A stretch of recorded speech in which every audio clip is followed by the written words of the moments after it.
Mir Javdanfar, West Asia analyst, is joining us live from Tehran. Mir, welcome to WION.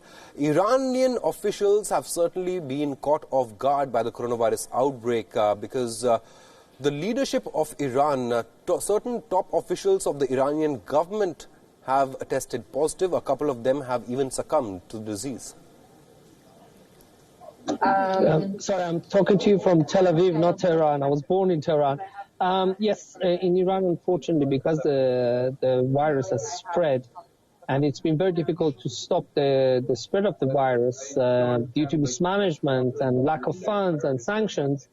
It is reaching proportions which many people are worried now. You know, the fact that we have now just not members of the public but also politicians who are infected by it is creating serious concern, and there is a problem regarding the lack of transparency. Although the Supreme Leader says that the government is being open about it, many people in Iran doubt this. So this is a phenomenon that I think this is a turning point in Iran's recent history, which has faced a number of crises. We had the recent Ukrainian airline that was shut down, and now this, and I think that the most important thing that's missing here is trust between the people and the rulers, because to contain such a disease, you need to have cooperation of the people and also the rulers. Mir, Iranian officials have been accused by many media outlets, many think tanks, of underplaying the actual impact of the disease in the country.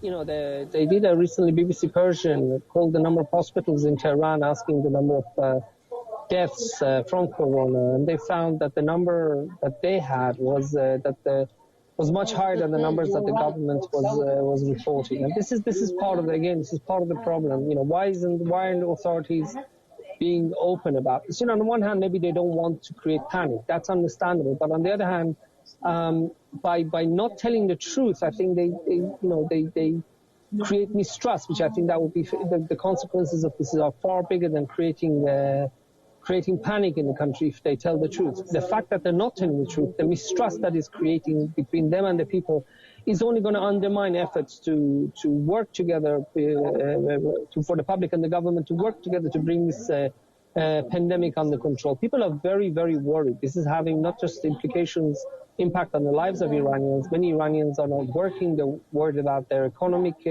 consequences. They're scared to go to work. Some people are not even taking the bus. This is something, as I said, this is a turning point in the modern history of Iran. You know, Mir, the figures are absolutely astounding as far as Iran is concerned, because it's geographically very far from the epicenter, that is China, but the figures are alarming. The death toll is over 90, the number of infected is close to 3,000. 1 in 10 Iranian MPs themselves are infected by the coronavirus. Iranian nationals have traveled to other parts of Middle East and have spread the disease to other regions as well. What are the travel restrictions as far as Iran is concerned? Closing the doors on Iran. I think Sweden's recently stopped flights. The Americans are not letting Iranians in. The Saudis and the Bahrainis, even the Saudis, they've basically stopped the Hajj pilgrimage from all over the world, including from Iran. If I'm not mistaken, Afghanistan is also worried. This is really look. One of the major problems is that the epicenter of this disease, this outbreak, was the center of Qom in Iran, which it has holy sites, and as you said in your reports, also Muslims from Kashmir go there, from Pakistan, and they're not putting a quarantine on the city. So every day there are tens of thousands of people entering and leaving the city. Let's just say even if 1 in 100 of them is carrying coronavirus, it could be, God forbid, it could be higher, but let's just say 1 in 100. And when you have tens of thousands every day coming and going from this city, this disease is being spread all over Iran and possibly beyond, and the government is not doing enough to quarantine the city. And some people say, in fact, it could be too late. And this is something that is making people very concerned that we could see, God forbid, tens of thousands of people perishing in Iran because of this disease. And of course, neighboring countries could suffer too. So let's hope that at least a vaccine comes about very soon.